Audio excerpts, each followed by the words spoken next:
Hello les traders et bienvenue dans cette première vidéo de l'année 2023. Aujourd'hui, on va aller, comme tu le vois à l'écran, sur les graphiques. Je vais te présenter mon signal favori, quelque chose que j'utilise au quotidien qui marche très bien, c'est les retracements de Fibonacci. Donc je vais t'expliquer ma façon de faire, comment je le vois, comment je l'utilise pour rentrer en position. Avant de commencer la vidéo, trois choses. La première, je voulais vous remercier. Parce que à la fin 2022, on était 80 sur la chaîne. Aujourd'hui, on est 366. Donc, on a quasiment gagné 300 abonnements en un mois. Donc, merci beaucoup pour votre soutien. Ça fait vraiment plaisir. Deuxièmement, désolé pour le décor, la lumière, etc. Je suis dans un appartement temporaire.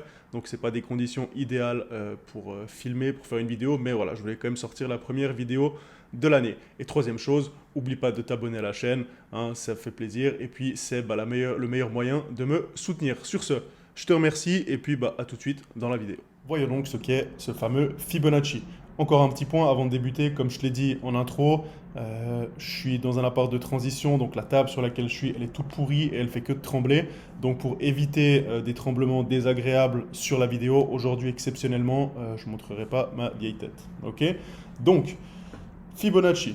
Qu'est-ce que c'est? C'est un outil qui est utilisé par de nombreux traders qui va permettre de voir des zones de rebond de marché, ou en tout cas des zones importantes. On peut le voir par exemple là, c'est un document qui est tiré de ma formation Power Trading. On a un Fibonacci qui est tracé. Alors ne t'inquiète pas, je vais t'expliquer après dans la vidéo comment fonctionne Fibonacci, qu'est-ce que c'est que ces nombres sur le côté, comment les interpréter, qu'est-ce que c'est les 61,8.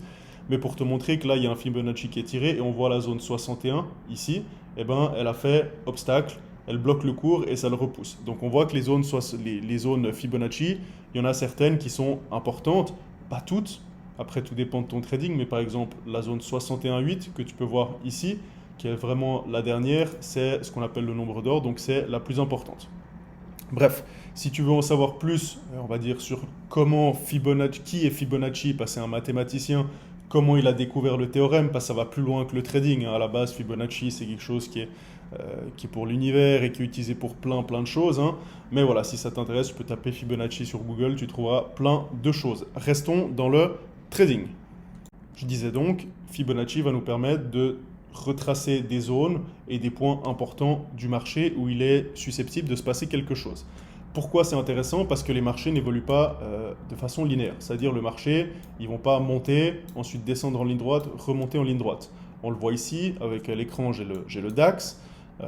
On a un mouvement de baisse, ensuite ça monte, ça redescend, ça remonte, ça redescend, ça remonte, ça redescend, ça remonte, ça redescend, etc. etc. Donc, nous, notre Fibonacci, on va l'utiliser, on va le tracer pour trouver des zones intéressantes entre ces retracements. Donc dans ce mouvement de hausse, quand il va retracer, etc. Donc ça, c'est l'objectif du Fibonacci. D'où ça vient, Fibonacci? Alors c'est un ancien mathématicien, si je ne dis pas de bêtises, italien. Bon, je ne vais pas rentrer dans le détail, ok, si tu veux trouver des informations, tu tapes Fibonacci sur Google, mais voilà, sache qu'à la base, ça ne vient pas du trading, c'est une formule mathématique que tu peux utiliser pour plein de choses, et ça a été adapté au trading, et force est de constater que ça marche plutôt bien. Donc comment fonctionne ce fameux Fibonacci? On va faire des retracements. Donc t'inquiète pas, tu n'as pas besoin de calculer manuellement je sais pas quoi, ou de faire des tracés partout. Les plateformes de trading ont toutes cet outil inclus, en général. Pour ma plateforme, sur ProRealTime, ça ressemble à ça. Donc tu vas dans la flèche ici, et puis sur Fibonacci, alors, il y en a plein, il y a retracement, extension. Moi, ce qui m'intéresse, c'est retracement uniquement. Ok. Et ensuite, je tire mon Fibonacci. Si tu es sur TradingView, c'est sur le côté, ici. Et puis tu vas sur retracement de Fibonacci, puis tu peux le tirer aussi. Donc tu vois, toutes les plateformes en ont un qui est d'office. Donc on va tirer les Fibonacci et on va toujours prendre les mouvements. Ok, donc avant de commencer à tirer ça, je vais te le mettre ici. Tu vois qu'il y a plusieurs chiffres. Alors il y a les 0%, les 23,6, 38, 20, 50, 61,8, 100%. Il y a plusieurs façons d'utiliser le Fibonacci. Personnellement, je les laisse à l'écran, mais j'utilise très peu le 23, le 38, j'utilise plutôt les 50 et surtout les 61,8. Les 61,8, c'est ce qu'on va regarder aujourd'hui, c'est la méthode que j'utilise le plus. Donc c'est cette zone de 61,8 qui va nous intéresser le plus. Donc première chose à faire, c'est faire ces fameux retracements en utilisant cet outil. Donc comment faire? On va repérer des mouvements de marché, que ce soit des hausses et des baisses. Donc je vais juste nettoyer un petit peu mes graphiques. Voilà. Comme ça, je vais enlever aussi les moyennes mobiles. Très bien. Donc là, on a un graphique sur le DAX. On a des mouvements, des impulsions haussières, baissières. Ce qui va nous intéresser, c'est de trouver les points bas et les points hauts avant la prochaine impulsion. Donc on a par exemple une impulsion qui est comme ceci, avec un point bas qui commence là et un point haut qui termine ici. D'accord? On voit que là c'est la fin du mouvement, ça va corriger un petit peu avant de monter. Donc là on a un mouvement haussier. Bien sûr à l'intérieur, tu peux s'amuser, hein, tu peux dire ok il y a un point haut là, un point bas là, un point haut là, etc. etc. On essaye de garder quand même assez large, tout dépend de l'unité de temps dans laquelle tu vas trader. Pour du 15 minutes, on est en 15 minutes, tu peux le voir ici, on va rester comme ça. D'accord? Donc on a un point bas, un point haut, après on va tirer le Fibonacci. Donc il y a deux écoles, il y a les mèches et les corps. Moi j'utilise les mèches. Donc ce que je vais faire, c'est que je vais tirer un Fibonacci et en fait je vais prendre mon Fibonacci, je vais commencer du point le plus bas, donc qui est ici, et puis je vais aller tirer mon Fibonacci jusqu'au point le plus haut qui est donc la mèche ici. On voit donc que j'ai mon 0, mon 23,6, mon 38,20, mon 50, mon 61,8. Maintenant ce qui va m'intéresser, c'est de voir jusqu'à quel point on peut faire un retracement complet. Un retracement complet, ça voudrait dire que le cours ici, au lieu de remonter, eh ben, il continue de descendre et il vient retracer tout le mouvement, c'est-à-dire qu'il vient retracer les 100% qui sont donc le point de départ ici. Donc si le cours, au lieu ici, hein, au lieu de remonter, il était descendu, il était venu faire rechercher cette zone ici, ce point bas, on aurait dit qu'il y a eu un retracement de Fibonacci de 100%. Là, j'en ai fait un haussier, mais bien évidemment, je peux prendre un baissier, comme ceci par exemple. On a un point haut ici, qui est la fin du mouvement haussier, et ensuite la fin de l'impulsion baissière, elle est là. Donc ça remonte. Si on zoome un petit peu, on voit ici par exemple, hein, je te parlais avant des 61,8, et ben on est remonté et on a cassé les 61,8. C'est cette zone-là qui m'intéresse. Donc quand on casse les 61,8, potentiellement on a de fortes chances de retracer les 100%. Là, on a même fait plus. Donc ce qui va nous intéresser aujourd'hui pour l'exemple, et comment je l'utilise, bah, on a le DAX, par exemple, on va dire, ok, j'ai la fin de l'impulsion haussière ici qui est le point haut, et le point le plus bas qui est celui-ci. D'accord? Point haut, point bas. Donc là, on a notre point haut. Et là, on va avoir notre point bas. Ok? Donc, le dernier point haut, la mèche ici, le dernier point bas ici. On a notre Fibonacci, donc les zones qui nous intéressent, je l'ai dit, c'est le 50, mais surtout aujourd'hui ce sera le 61,8. Donc là, l'idée c'est de surveiller cette ligne-là, les 61,8. Et l'objectif, ça va être, moi ce que je vais attendre aujourd'hui, ce qu'on va voir en tout cas, comme je dis, il y a plusieurs façons d'utiliser, mais c'est d'attendre une cassure. Donc d'attendre une cassure de cette ligne, 61,8, et l'objectif ça va être de retracer jusqu'au 100%. Donc ce que je veux c'est entrer, mettons que ça monte, bah, l'objectif ce sera de prendre une entrée là et d'aller chercher un objectif qui est là. Donc entrée ici, sortie là. Ça c'est l'objectif du jour. Voyons donc les règles d'entrée en position. On va entrer sur une cassure en attendant le pullback.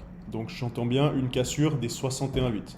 Donc cette zone là, ici je vais agrandir un petit peu, je vais zoomer. Cette ligne là de 61,8, ce qu'on veut c'est que le cours, mettons que le cours monte, ok, là il est là, mais mettons que ça monte, bah, l'objectif c'est d'attendre une cassure en clôture de bougie, ensuite un pullback, donc un retest de cette zone 61,8 et entrer en position ici. On veut entrer en position là, pour ensuite aller chercher le retracement des 100%. Donc entrer sur cassure en attendant le pullback. On attend, enfin moi en tout cas j'attends toujours le pullback. Il y en a qui vont entrer, si sa clôture là, ils vont entrer en position. Moi, j'attends toujours qu'on revienne tester la zone pour optimiser mon trade au maximum. Le stop loss se place sous la bougie de cassure ou sous les 50% de Fibonacci. Donc, si on entre en position ici, sur la ligne verte, d'accord? Hop, On va faire comme ça. Donc cassure, pullback, on entre sur la ligne verte. Ton stop loss, tu vas le mettre au plus bas, soit sous les 50%. Ok, pourquoi? Parce qu'il faut, alors déjà c'est le dernier niveau de Fibonacci, et puis il faut quand même avoir un ratio cohérent. Si tu entres là et que tu mets ton stop là, bon bah tu as 25 points pour aller en chercher 60. Donc tu as largement un RR positif qui est de plus de 2. D'accord? Si tu le mettais là-dessous, bah, tu n'as plus de risque ratio, tu n'as plus de RR qui est positif. Donc soit tu le mets là, soit tu le mets sous la bougie de cassure, à condition qu'il y ait quand même un peu d'espace. Si la bougie, elle casse comme ça, bah, potentiellement, tu peux jouer un petit peu plus agressif et mettre ton stop ici. Donc ça t'augmente ton RR, ça augmente aussi un petit peu ton risque parce que tu n'es pas à l'abri que ça vienne faire une bougie qui mèche et puis qui te sorte avant de repartir. Après ça, c'est chacun adapte son trading.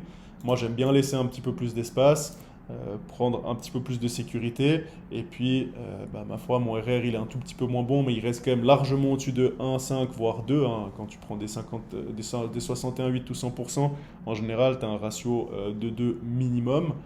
Enfin, c'est toujours le même hein, en règle générale, mais je veux dire, de temps en temps, bah, tu vas placer ton stop un petit peu en dessous des 50, des fois il sera collé.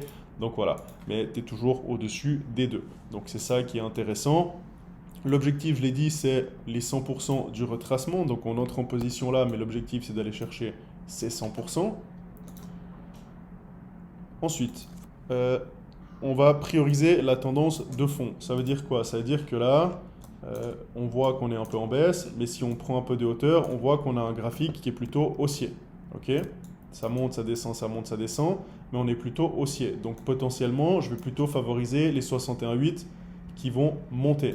Si on était dans une phase de baisse, eh ben, je prendrais un 61,8 à la baisse. J'aurais très bien pu dire par exemple, je prends un 61,8 dans ce sens, et puis moi ce que j'aimerais c'est, bah, une fois qu'on a cassé les 61,8, retracer. En l'occurrence là tu vois on a essayé de les casser, et puis bah, ça n'a pas fonctionné. Okay, mais voilà, bien évidemment c'est comme ton trading, il y a des fois où ça ne fonctionne pas. Mais ça a quand même un très bon taux de réussite, je dirais au-delà de 50%.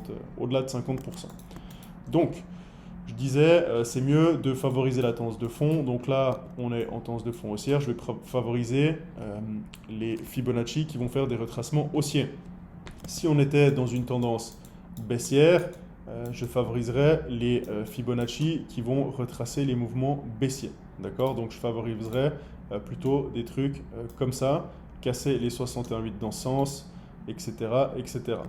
Ok? Donc ça, c'est favoriser la tendance. Les moyennes mobiles, alors ça c'est un filtre que moi j'ai mis personnellement, les moyennes mobiles sont orientées dans le même sens. C'est-à-dire que bon, moi j'ai une moyenne mobile 50 et une moyenne mobile 20. L'objectif c'est toujours mieux si elles sont dans le même sens. Là, tu vois qu'elles sont plates. Par contre là, elles sont dans le même sens. Elles sont dans le sens haussier. Donc si j'avais voulu tirer, alors ce Fibonacci là il est un petit peu court, d'accord, c'est un petit peu petit. Mais voilà, en disant que si j'avais voulu prendre les 61,8 ou 100% ici, les moyennes mobiles, elles auraient été dans le sens, dans mon sens. Donc ça, c'est plutôt positif. C'est un petit plus. C'est pas nécessaire, mais ça donne un argument supplémentaire. Et puis là, c'est un autre filtre, les MM20, la MM20 exponentielle a cassé les 50%. Ça, c'est aussi un filtre personnel. C'est-à-dire qu'au moment où tu casses les 61,8 donc sur cette bougie, il faut que la moyenne mobile 50, elle soit dans les 50%, ce qui n'est pas tout à fait le cas ici.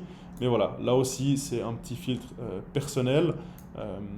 J'ai remarqué que quand la moyenne mobile 20 était dans les 50%, ils avaient cassé en même temps que les 61,8, ça augmentait le taux de réussite. Donc c'est absolument pas quelque chose de fondamental, mais ça augmente ton taux de réussite. Donc si tu vois ces deux choses, même ces trois choses, on va dire que ça augmente tes chances de gain sur une position de retracement de Fibonacci. Pourquoi ce signal est performant et pourquoi je l'apprécie grandement? Parce que premièrement, ça laisse pas de place au doute et à l'interprétation. Soit tu as une cassure des 61,8, soit tu n'en as pas.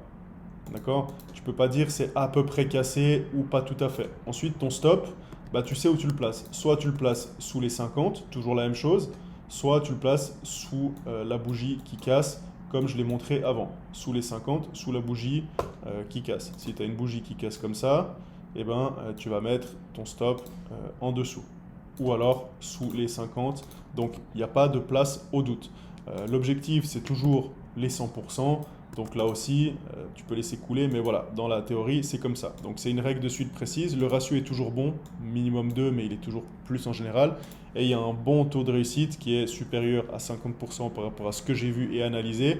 Et en utilisant ces filtres-là, tu peux monter à 55, voire pourquoi pas si tu as une phase de réussite sur du 60% de gain. Donc voilà. Voilà un petit peu pour Fibonacci. Donc on a vu qu'est-ce que Fibonacci, comment je l'utilise. Alors bien évidemment, j'utilise aussi Fibonacci d'autres façons, hein. Je les détaille plus dans ma formation Power Trading.